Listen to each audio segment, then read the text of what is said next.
Okay, so this is C Jam Blues, Duke Ellington. Here we go.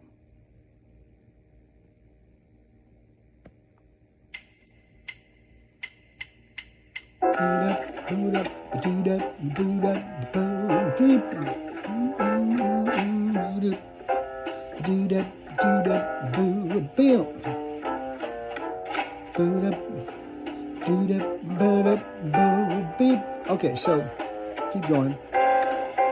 How can you tell it's a blues? Well, if you can tell when the chorus starts and ends, you'll know that a chorus is 12 measures, and that's very common in the blues.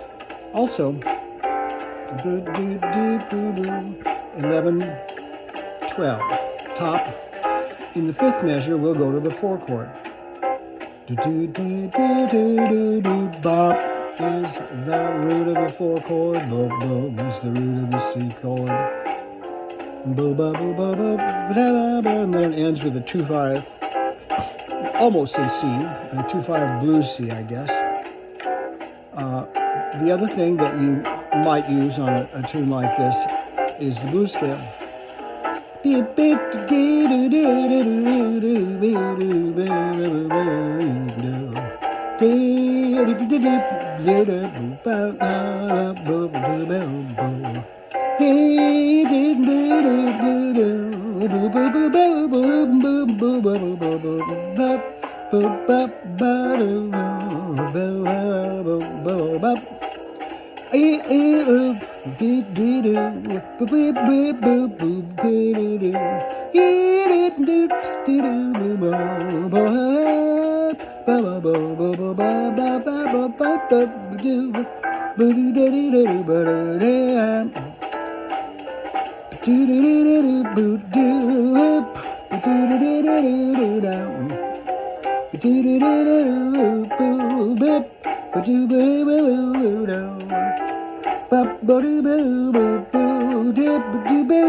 Now, I wanted to talk about articulation, the syllables that I use. The ones I use are just the ones that come to mind. I'm a trumpet player, so when I think of trumpet playing in my head, these are the syllables. Okay, what I don't do is zwi. I don't do that. That sounds wrong to me. I may go overboard a few times.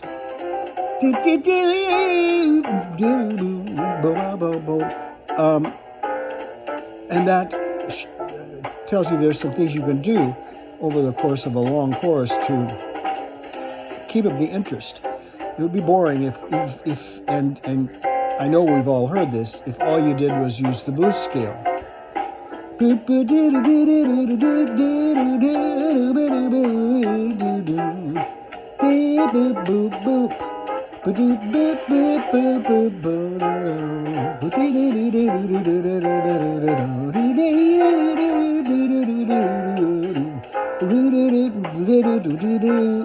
That was mostly blues scale, and you can make a solo out of that.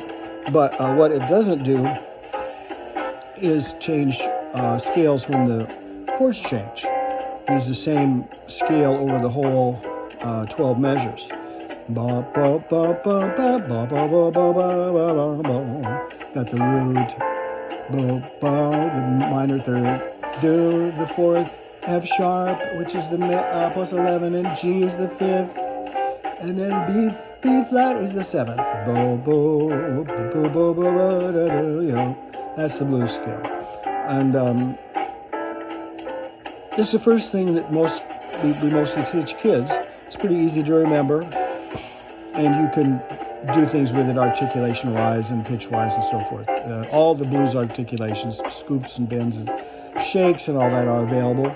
And I do use them sparingly.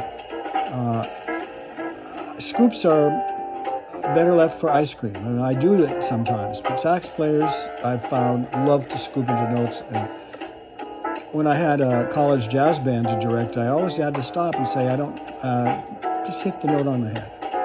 And that's a hard thing to do, I guess, for the saxophone. And I don't know exactly why, because I don't play sax. But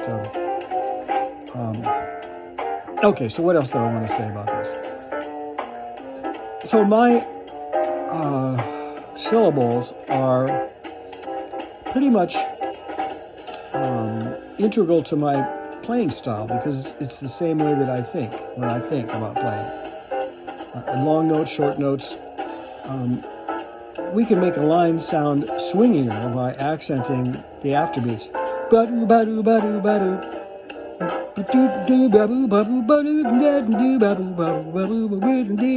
Instead of I'm trying to make it as bland as I can. So, whereas if I was playing trumpet in an orchestra, which I have done infrequently, but I have done it,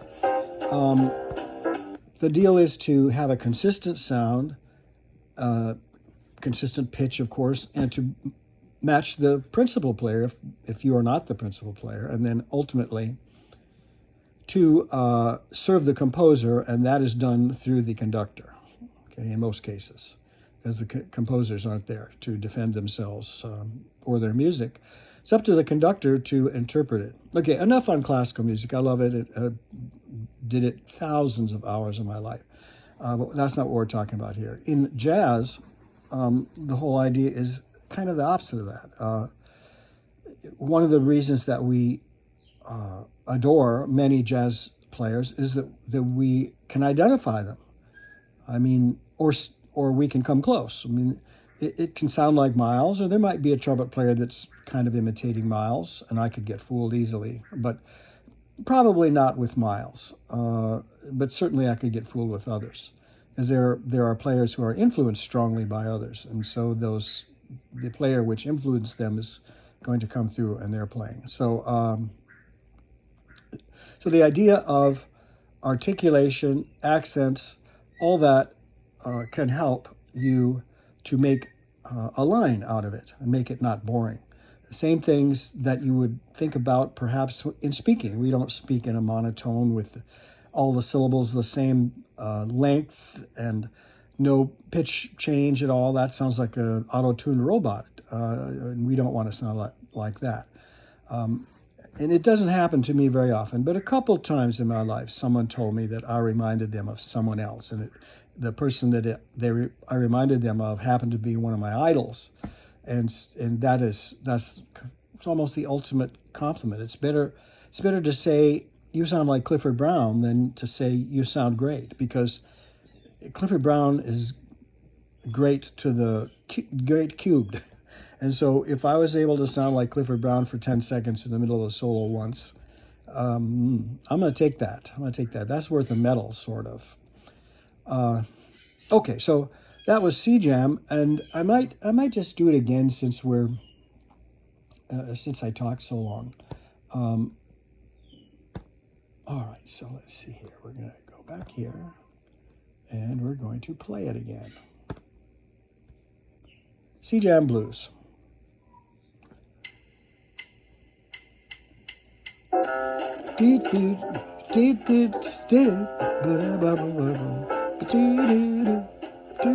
Now, this is being played as a 2-beat right now.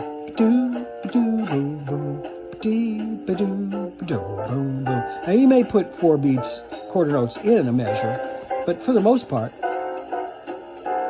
that first chorus was 2-beat. And now we're now we're in 4. So just knowing that, is that important? Sure. The more you know about what you're performing, the better. For me, the 2-beat, which is always implied these days, it's never it's don't. It's not the old don't 2-beat dance feel. It's more like an implied 2-beat.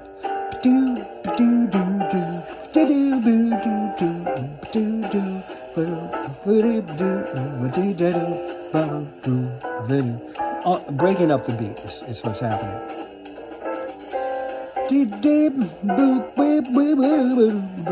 Now, did you hear that these chords sound different from the other ones? They're the same chords, but they're adding different notes to it as they go. And of course, the blues is almost all dominant chords. I see one minor chord here because they put a 2/5 in, but they're almost all dominant chords, which means all the options that we have for dominant chords are available to us.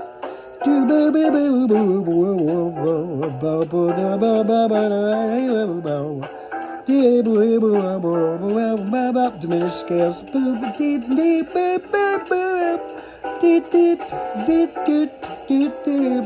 Whole tone, which I can hardly sing. I'm lucky that I can do some things that I can to kind of excuse these deficiencies, which I don't seem to be able to get over. Beep beep beep boop beep deep deep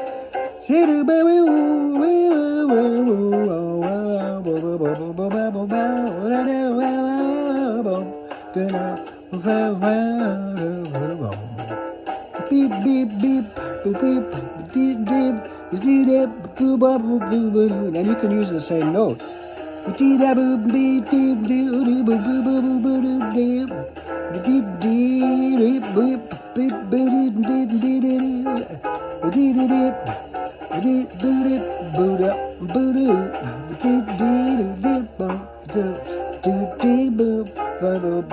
Now, what I did right there was move from the 7th of the 1 chord to the 3 of the 4 chord, which is the natural motion. And the longer you do this, the longer you'll find that you'll find that you just kind of do that naturally. Your lines end on good notes, the 7th, the 3rd.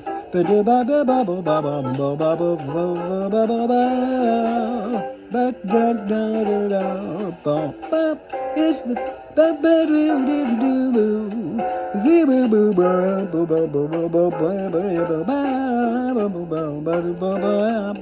one of the hard things to do vocally is to do chromatic enclosures.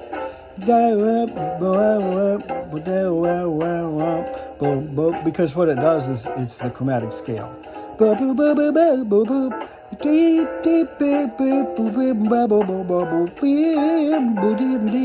And we add notes in between chromatic notes by doing slides and glisses and all that. This is all, in my mind, these are all kind of like spices, like the frosting over good time and good note choices. The other, on top of that, is the sound, your articulation, ideas that you use, scales you use. It's endless, really. But to repeat something I've said so many times, start singing. Start singing right now. There's no time like the present, and there's no time to waste if you really want to get good at this. Okay, so how long do I have? Maybe 2 or 3 choruses left. So I'll sing it, sing a couple more choruses, and it always makes me feel good to sing the blues. So here we go.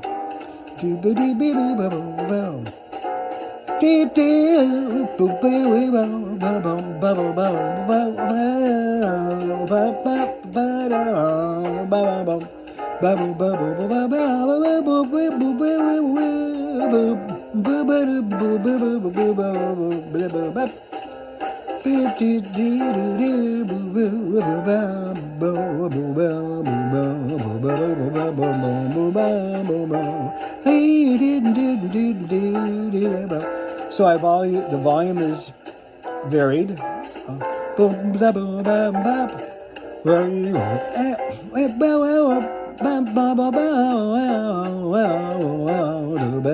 Now, I know that's a +5 chord, so I can sing a whole tone scale.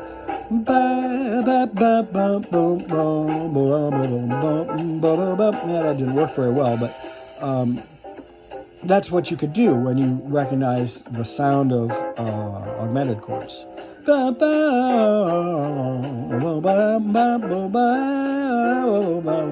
Lets you get the +5 in, which can resolve down to the 5th or up to the 6th. Anyway, bonsai and scat out.